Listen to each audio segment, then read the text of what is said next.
between those two entities. I think this would be a...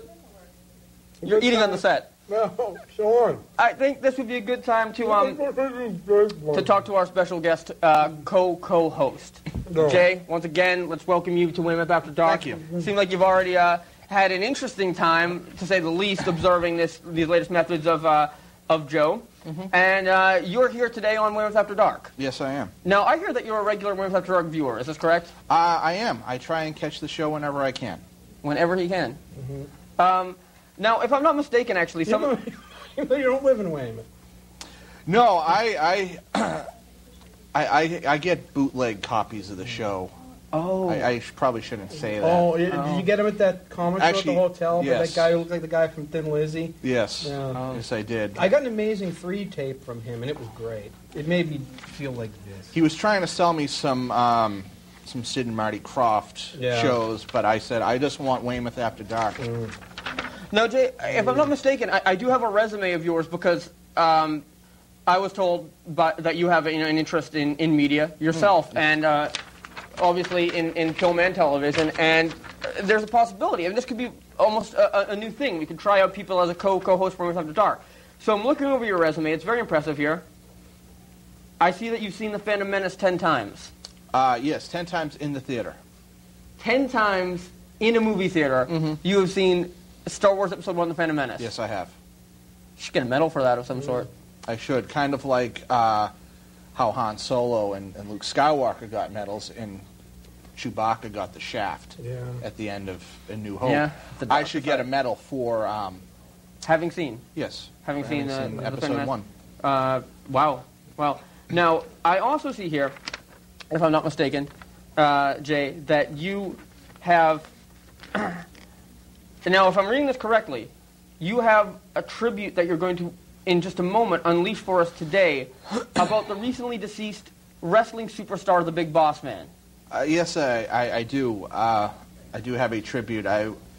We lost a great man named Ray Traylor, who known to the world as wrestling superstar, the Big Boss Man. Yes. And if I could, I would like to read a poem in tribute. A poem to the Big Boss Man. Well, let me just clarify quickly. The Big Boss Man, perhaps more famous than anything else for the popularity of the goatee. You're actually sporting one right now. I had one the other day. I cut myself getting rid of it. I had a full beard for a while, and when I found out the Boss Man had died, I shaved it, trimmed it into this Boss Man-esque goatee. Now, was this a liminal stage?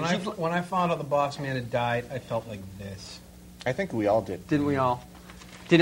Now, is this a liminal stage? Are you going to remove that goatee at one point as a way to show that you've moved on from your mourning of the Boss Man? Perhaps. But right now, you're in mourning. Yes, I am.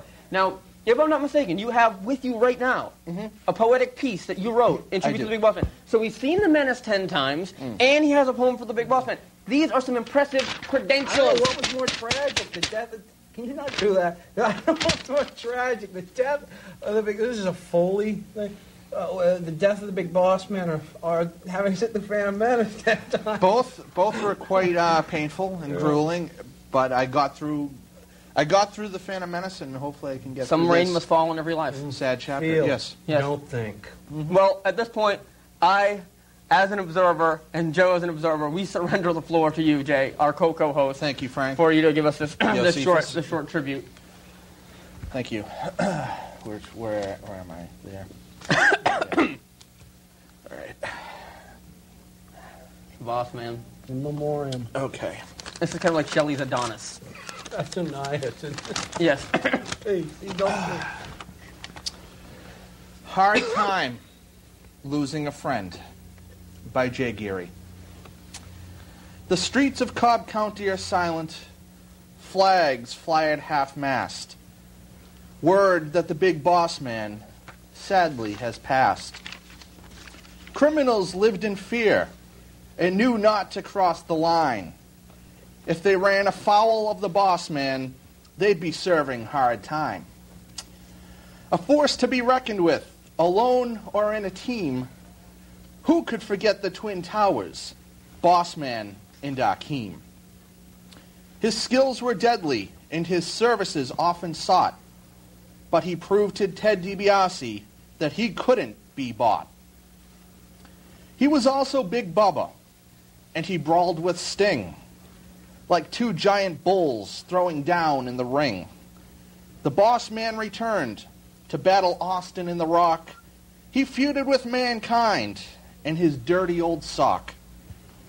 He was a legend and his accomplishments great, an upstanding lawman that only Heenan could hate.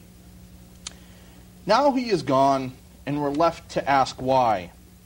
But I know the Boss Man wouldn't want us to cry. When the burden of life gets too heavy to haul, there's now a guardian angel to watch over us all.